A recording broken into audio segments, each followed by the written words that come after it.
Hello students, आज का हमारा टॉपिक है बैंक रिकन्सिलिएशन स्टेटमेंट BRS।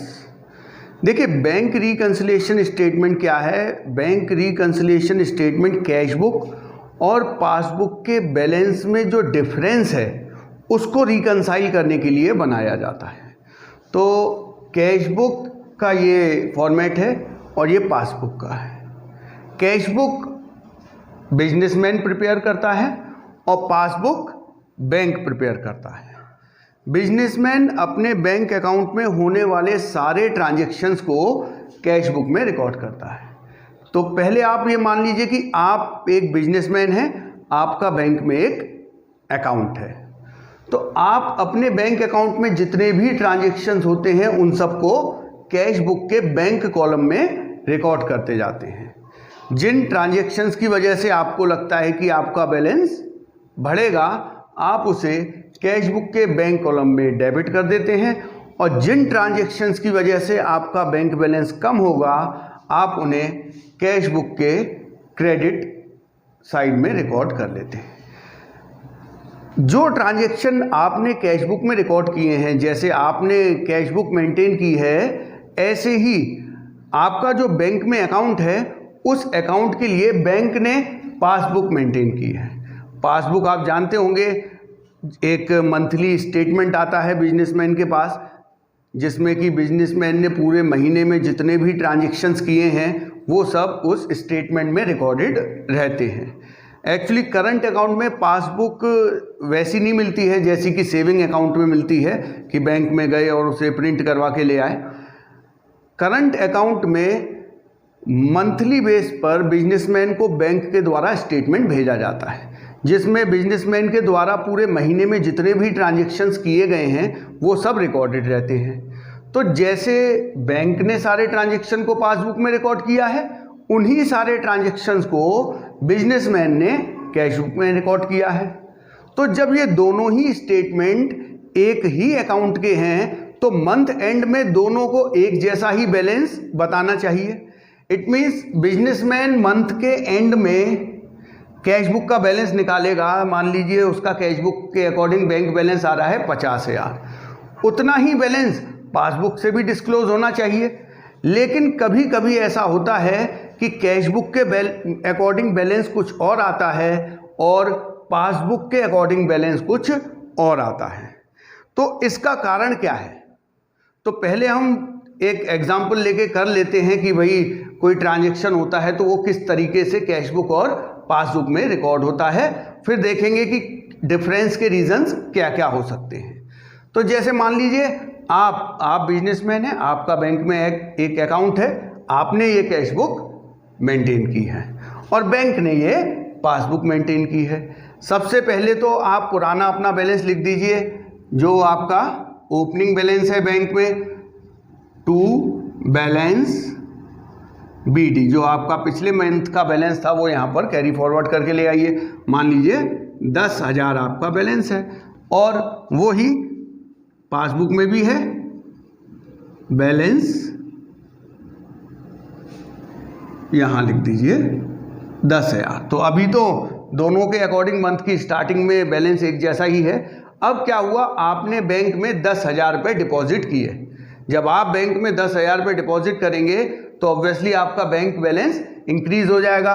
तो आप इसे कैश बुक के बैंक कॉलम के डेबिट में लिख देंगे, टू कैश अकाउंट। आपने मान लीजिए 2,000 रुपये डिपॉजिट किए, तो आपने इसे कैश बुक में डेबिट किया, कैश बुक के अकॉर्डिंग बैलेंस बढ़ गया और बैंक भी इसे क्रेडिट करेगा, कैश डिपॉजिट 2,000। अब आपका बैलेंस कितना हो गया? 12,000 पासबुक के अकॉर्डिंग।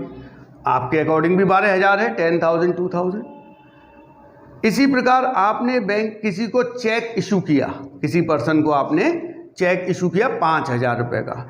तो आपने जब चेक इशू किया तो आपने सोचा आपका बैंक बैलेंस कम हो जाएगा, इसीलिए आपने कैश बुक में क्रेडिट कर दिया बाय जिस भी पर्सन को आपने चेक इशू किया है उसका नाम लिख दीजिए, राम्स अकाउंट। मान लीजिए आपने 5,000 रुपये उसे चेक इशू किया, आपने 5,000 रुपये का चेक इशू किया, आपने कैश बुक में क्रेडिट किया, इसी ट्रांजैक्शन को बैंक पासबुक में डेबिट कर देगा।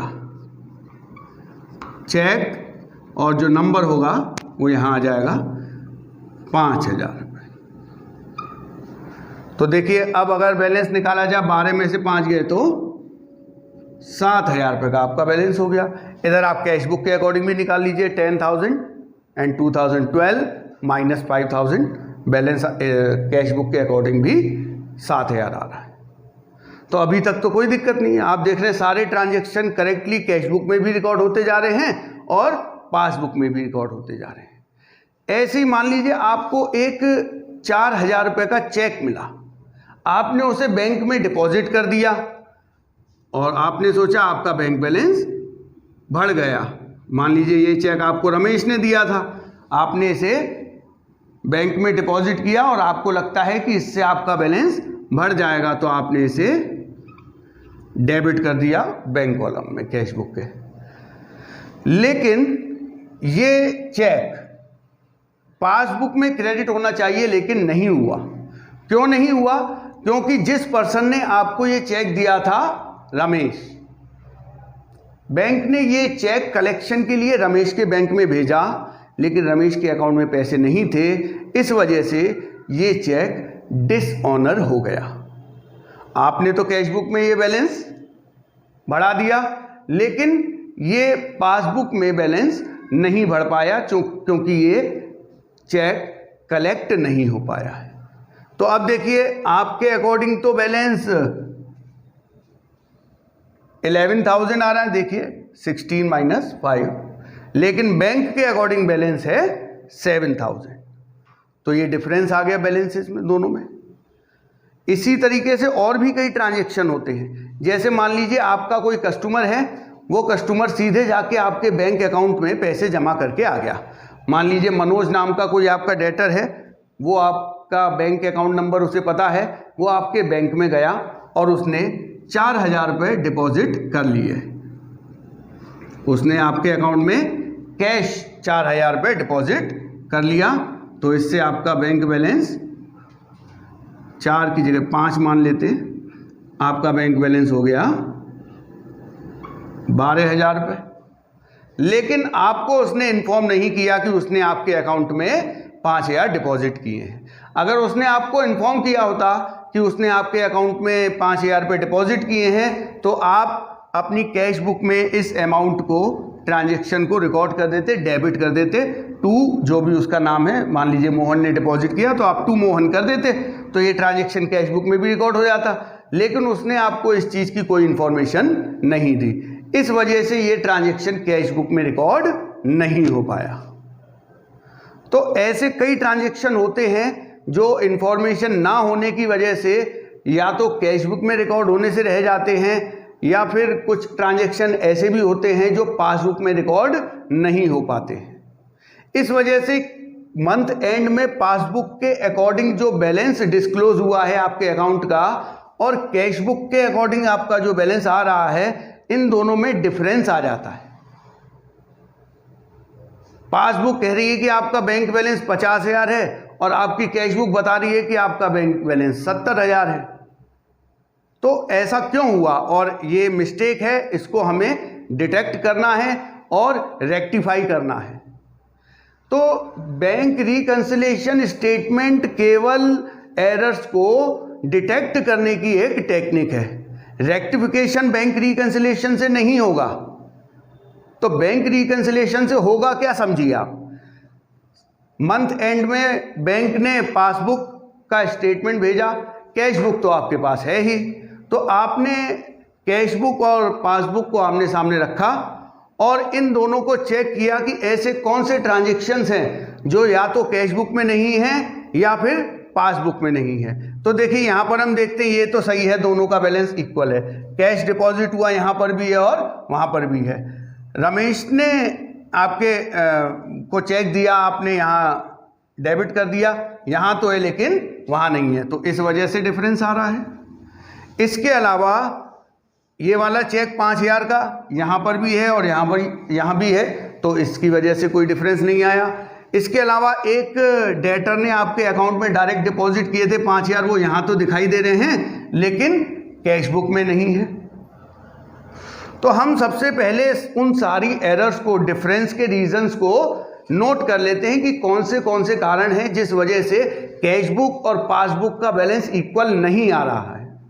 उन डिफरेंस के रीजंस को एक कागज पे लिख लेते हैं, फिर एक स्टेटमेंट बनाते हैं जिसे हम कहते हैं BRS। उस स्टेटमेंट में हम जितने भी डिफरेंस के रीजन हैं उन सब का रिवर्स इफेक्ट देके देखते हैं। रिवर्स इफेक्ट देके हम ये देखते हैं कि अगर ये इनको अपोजिट कर दिया जाए, ये गलतियां ना हुई होती जो हमने डिटेक्ट की हैं, अगर ये गलती ना हो तो उस कंडीशन में कैश बुक और पासबुक का बैलेंस इक्वल आता है या नहीं।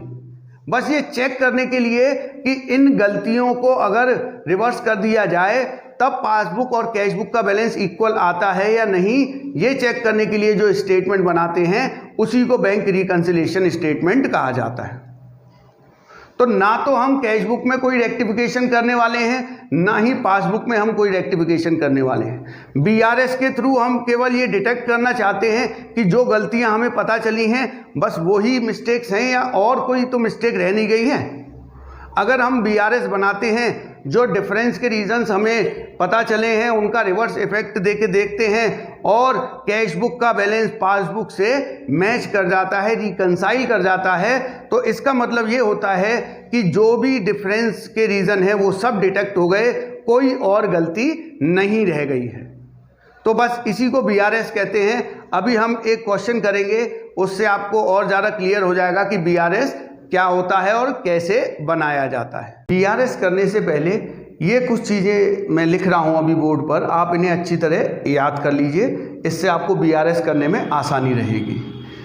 सबसे पहले डेबिट बैलेंस, टोटल 10 चीज़ें हैं आपको याद करनी है। Debit balance as per cash book. अगर कैश बुक का डेबिट बैलेंस आया है इट मीन्स आपका फेवरेबल बैलेंस है। फेवरेबल मतलब आपके बैंक में पैसे हैं, खुद के पैसे हैं। अगर कैश बुक का बैलेंस क्रेडिट आता है इट मीन्स आपका बैलेंस फेवरेबल नहीं है, ओवरड्राफ्ट है। ओवरड्राफ्ट का मतलब आपके बैंक में पैसे नहीं है बल्कि आपने ओवरड्रॉ कर रखा है, नेगेटिव बैलेंस है आपका, तो वो जो कि आपकी लायबिलिटी है। तो कैश बुक का बैंक बैलेंस, बैंक कॉलम का कैश बुक का बैलेंस क्रेडिट तभी आएगा जब आपका नेगेटिव बैलेंस होगा, ओवरड्राफ्ट होगा। Third, credit balance as per passbook. Passbook का जो क्रेडिट बैलेंस है वो फेवरेबल होता है, क्योंकि आपके लिए जो एसेट है वही बैंक के लिए लायबिलिटी है। अगर आपके कैश बुक में कुछ डेबिट हो रहा है तो वही चीज पासबुक में क्रेडिट होगी, क्योंकि आपको बैंक से पैसे लेने हैं, ये आपकी एसेट है डेबिट, लेकिन बैंक को आपको पैसे देने हैं तो ये बैंक के लिए लायबिलिटी है। इसीलिए आपका अगर फेवरेबल बैलेंस है तो वो पासबुक का क्रेडिट बैलेंस होगा। Fourth, debit balance as per passbook means overdraft. तो ये कुछ बातें आप इन्हें देख लीजिए।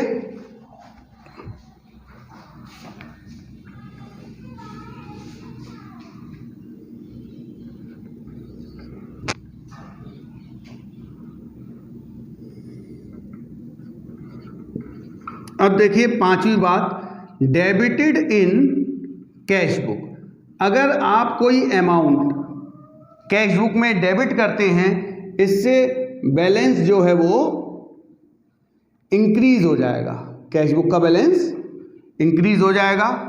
अगर आप कैश बुक में कुछ क्रेडिट करते हैं तो इससे बैलेंस, कैश बुक का बैलेंस डिक्रीज हो जाएगा। ऐसे ही डेबिटेड इन पासबुक, अगर बैंक आपकी पासबुक में कुछ भी डेबिट कर रहा है, इसका मतलब आपका बैलेंस डिक्रीज हो रहा है।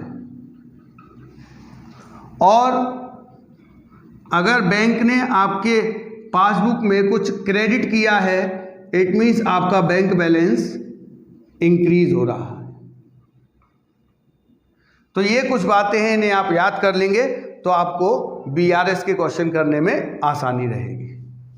अब हम एक बीआरएस का क्वेश्चन सॉल्व करते हैं कि एक बिजनेसमैन है, नमन नाम है उसका, उसने कैश बुक बनाई मंथ एंड 31 मार्च 2021 को। उसकी कैश बुक के अकॉर्डिंग बैंक बैलेंस है 40,960 और 31 मार्च 2021 को ही बैंक द्वारा जो बैंक स्टेटमेंट भेजा गया है, जो कि पासबुक का स्टेटमेंट है, उसके अकॉर्डिंग बैलेंस है 50,870।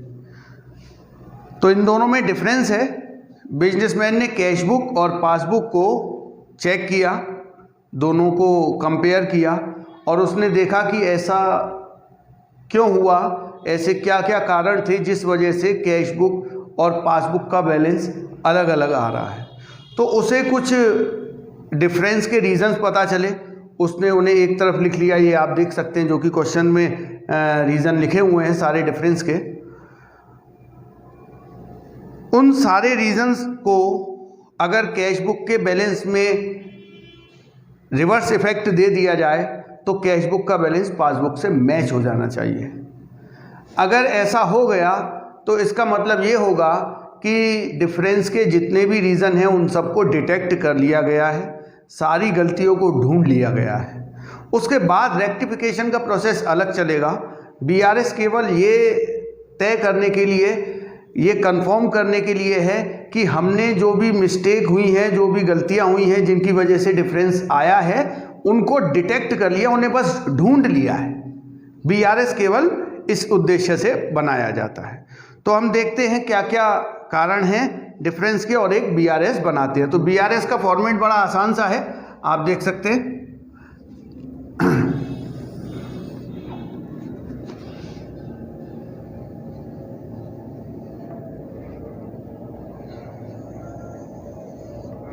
सबसे पहले आप यहां पर बीआरएस लिख दीजिए और डेट लिख दीजिए कि ये किस डेट को बनाया जा रहा है। 31 मार्च 2021 को ये बीआरएस बनाया जा रहा है। तो सबसे पहले हम यहां लिख देंगे प्लस और यहां लिख देंगे माइनस और यहां लिखेंगे पर्टिकुलर। यहां हम लिखेंगे balance as per cash book. अगर हम कैश बुक का बैलेंस लेके चलते हैं और जो भी डिफरेंस के रीज़न है उनका रिवर्स इफेक्ट देंगे तो आखिरी में आपका जो बैलेंस आएगा वो पासबुक से मैच कर जाएगा। अगर पासबुक का बैलेंस लेके चलेंगे तो लास्ट में वो कैश बुक से मैच कर जाएगा। तो दोनों में से किसी भी तरीके से हम बीआरएस बना सकते हैं। तो balance as per cash book आपको क्वेश्चन में दिया हुआ है 40,960 रुपीज़। ये प्लस में लिखेंगे क्योंकि कैश बुक का डेबिट बैलेंस है, डेबिट मतलब फेवरेबल बैलेंस है। इसके बाद सबसे पहला जो रीज़न है जिस वजह से डिफरेंस आया है वो बताया है bank charges ₹100 on 31 March 2021 are not recorded in the cash book. मतलब बैंक ने जो 100 रुपये चार्ज लगाया है, जब बैंक ने लगाया है इट मीन्स वो पासबुक में तो रिकॉर्ड हो चुका होगा, लेकिन कैश बुक में रिकॉर्ड नहीं हो पाया। तो बड़ा आसान सा तरीका है, आप ये मान लीजिए ये आपका जो राइट हैंड है ये कैश बुक के बैलेंस को रिप्रेजेंट करता है और लेफ्ट हैंड पासबुक के बैलेंस को रिप्रेजेंट करता है। तो देखिए बैंक ने जब ट्रांजेक्शन किया, रिकॉर्ड किया पासबुक में, तो पासबुक का बैलेंस तो कम हो गया लेकिन कैश बुक का बैलेंस कम नहीं हुआ क्योंकि ये ट्रांजेक्शन कैश बुक में रिकॉर्ड नहीं हुआ है। तो पासबुक नीचे है और कैश बुक ऊपर है क्योंकि कैश बुक में ट्रांजेक्शन रिकॉर्ड नहीं हुआ। अब हमें इन दोनों के बैलेंस को इक्वल लाना है। तो इक्वल लाने के लिए या तो पासबुक में बैलेंस 100 रुपये बढ़ा के बराबर कर दिया जाए या फिर कैश बुक में से माइनस करके बराबर किया जाए। तो क्या किया जाएगा, तो उसके लिए आप देखिए आप क्या लेके चल रहे हैं, balance as per cash book. तो जब बराबर करना होगा आपको तो प्लस माइनस आप कैश बुक में ही कर पाएंगे। तो पासबुक में 100 कम हो गए हैं लेकिन कैश बुक में कम नहीं हुए हैं, तो बराबर करने के लिए हम कैश बुक में से 100 रुपये माइनस कर देंगे तो ये दोनों इक्वल हो जाएंगे। तो 100 रुपये हम माइनस करके देख रहे हैं। यहाँ आप लिख दीजिए ये रीज़न क्या है डिफरेंस का। तो ये है बैंक चार्जेस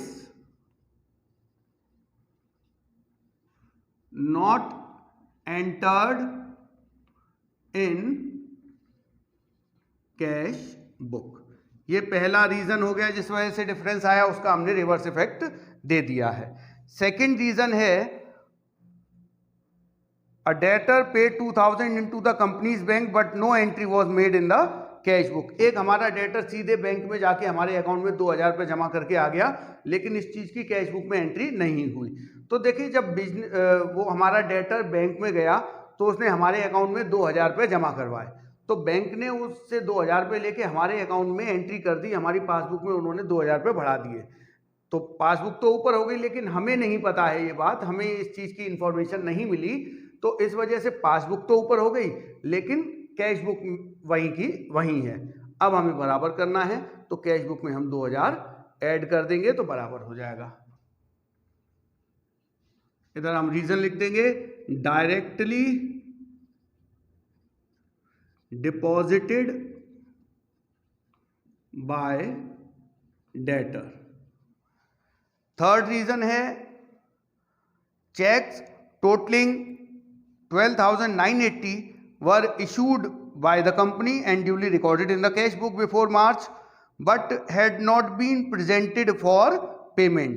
देखिए हमने 12,980 के चेक इशू किए, इट मीन्स हमने ये चेक अपने क्रेडिटर्स को दिए। तो जब हमने चेक दिए हैं तो हमें तो पता है कि हमारा बैंक बैलेंस कम हो जाएगा, तो हमने तो कैश बुक में से मार्च के मंथ में ही कैश बुक में से 12,980 रुपये माइनस कर दिए, क्योंकि हमने जब चेक दिए तो हमें लगता है कि भाई ये लोग हमारे बैंक में से पैसे निकाल ले जाएंगे, बैंक जाएंगे और चेक्स को कैश करवा देंगे। तो हमने सोचा हमारा बैलेंस कम हो जाएगा तो हमने अपनी कैश बुक में से 12,980 रुपये माइनस कर दिए, लेकिन ये लोग 31 मार्च तक बैंक में पहुंचे ही नहीं, इन्होंने चेक लगाया ही नहीं है, तो बैंक वाले हमारे पासबुक में से पैसे नहीं काट सकते। जब तक ये चेक हमारे बैंक अकाउंट में नहीं पहुंचेंगे तब तक बैंक को नहीं पता चलेगा कि हमने किसी को चेक इशू किया है। तो हमने तो कैश बुक में से 12,980 कम कर दिए लेकिन ये चेक बैंक में पेमेंट के लिए प्रेजेंट नहीं हुए हैं, तो पासबुक वहीं की वहीं है और कैश बुक नीचे पहुंच गई। तो अब बराबर करने के लिए हमें कैश बुक में 12,980 ऐड करने पड़ेंगे।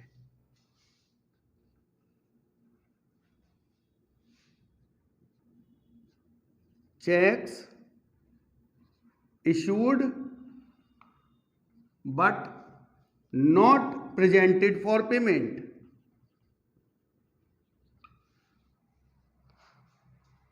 अगला रीजन है a bill for 6,900 discounted with the bank is entered in the cash book with recording the discounting charge 800। देखिए एक बिल है 6,900 का, हमने उसे बैंक में से डिस्काउंट करवाया है, हमने इसको बैंक से डिस्काउंट करवाया। एक बिल्स ऑफ एक्सचेंज था हमारे पास 6,900 का, उसकी ड्यू डेट कभी बाद में रही होगी 2-3 महीने बाद, लेकिन हमें अभी पैसों की ज़रूरत है तो बैंक से डिस्काउंटिंग सर्विस मिलती है, आप बिल्स रिसीवेबल को बैंक से डिस्काउंट करवा सकते हैं। तो 6,900 का बिल था, बैंक ने 800 रुपये डिस्काउंटिंग चार्ज काट के हमसे बिल ले लिया और हमारे अकाउंट में 6,900 में से 800 काट के 6,100 रुपये हमारे पासबुक में बैंक ने बढ़ा दिए। तो पासबुक में तो 6,100 रुपये बढ़ेंगे क्योंकि बैंक डिस्काउंटिंग चार्ज भी काटेगा, लेकिन कह रहे हैं कि कैश बुक में हमने इसको विदाउट डिस्काउंटिंग चार्ज रिकॉर्ड कर लिया, मतलब 800 रुपये का डिस्काउंटिंग चार्ज हमने रिकॉर्ड ही नहीं किया, हमने उसे कंसिडर ही नहीं किया। तो हमने तो पूरा कैश बुक में 6,900 ही बढ़ा दिया, जबकि पासबुक में बैलेंस बढ़ा है केवल 6,100। तो देखिए पासबुक तो 6100 से बड़ी है, लेकिन कैश बुक में हमने गलती से पूरे 6900 बढ़ा दिए। तो ये जो 800 रुपये का डिफरेंस है, इस वजह से कैश बुक और पासबुक मैच नहीं कर रही। तो हम कैश बुक में से 800 रुपये माइनस कर देंगे तो ये दोनों बराबर हो जाएंगे। तो रीज़न क्या है आप पूरा यहाँ पर लिख देंगे, bill discounted with bank recorded in cash without considering discounting charges, जो आपको क्वेश्चन में लिखा हुआ है। नेक्स्ट देखते हैं कि 3520 is entered in the cash book as paid into bank but not credited by the bank until the following day. देखिए हमने 3520 रुपये 31 मार्च को ही बैंक में डिपॉजिट किए। तो हमने तो 31 मार्च को डिपॉजिट किया और 31 मार्च को ही हमने कैश बुक में इसे डेबिट कर दिया, लेकिन बैंक की पासबुक में ये पैसे अभी तक क्रेडिट नहीं हुए हैं और 31 मार्च को बैंक की तरफ से स्टेटमेंट आ गया। तो देखिए कैश बुक में तो 31 मार्च तक में ये बैलेंस बढ़ा दिया है हमने 3520, लेकिन पासबुक में ये 3520 अभी दिखाई नहीं दे रहे हैं। तो इस वजह से कैश बुक तो ऊपर हो गई लेकिन पासबुक नहीं हुई। अब बराबर करने के लिए हमें माइनस करना पड़ेगा 3520।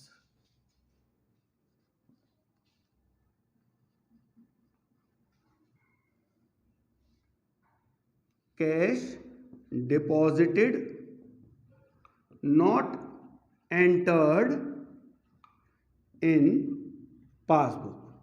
हमने कैश डिपॉजिट किया लेकिन वो पासबुक में रिकॉर्ड नहीं हुआ है।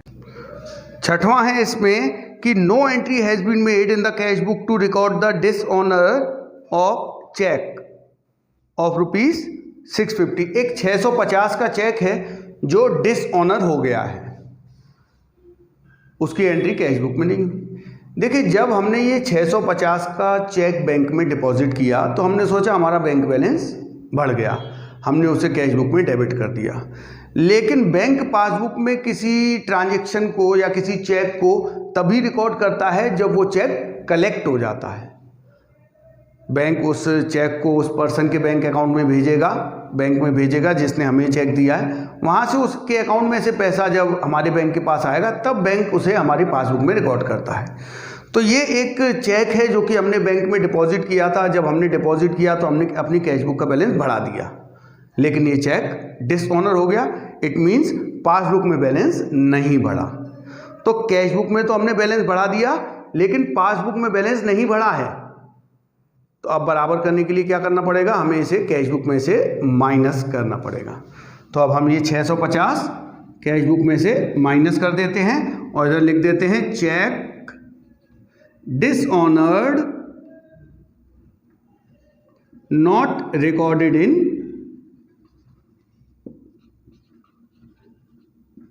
Cash book. अब हमें क्या करना है, सारे मिस्टेक्स का हमने रिवर्स इफेक्ट दे दिया है। अब हम प्लस और माइनस का टोटल करेंगे। तो इसका हमने टोटल किया तो ये आ रहा है 55,940। इसका हमने टोटल किया तो आ रहा है 5070। तो देखिए प्लस ज़्यादा है माइनस कम है। इन दोनों का हमने जब डिफरेंस किया तो वो आया 50,870। इसे हम लिखेंगे बैलेंस एस पर। देखिए बैलेंस क्यों लिखा है, क्योंकि प्लस बड़ा है। अगर माइनस बड़ा होता तो हम लिखते ओवरड्राफ्ट। तो बैलेंस एस पर क्या लेके चले थे हम, कैश बुक, अब आया है पासबुक का। और देखिए यही 50,870 बैलेंस पासबुक के जो स्टेटमेंट आया है उसमें डिस्क्लोज हुआ है। इट मीन्स हमने सारी एरर्स को डिटेक्ट कर लिया है, सारी गलतियां पता की जा चुकी हैं, तभी कैश बुक पासबुक का बैलेंस रिकंसाइल हो गया है। तो बस यही उद्देश्य है बीआरएस बनाने का कि जो भी मिस्टेक्स हैं उनका रिवर्स इफेक्ट देके देख लीजिए कि कहीं और तो कोई मिस्टेक नहीं रह गई है। सारी गलतियां पता चल चुकी हैं, इसीलिए कैश बुक और पासबुक का बैलेंस मैच कर गया।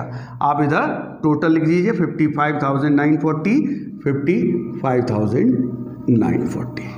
तो ये आपका आंसर आ गया और पासबुक से मैच कर गया। तो इतना ही है बीआरएस।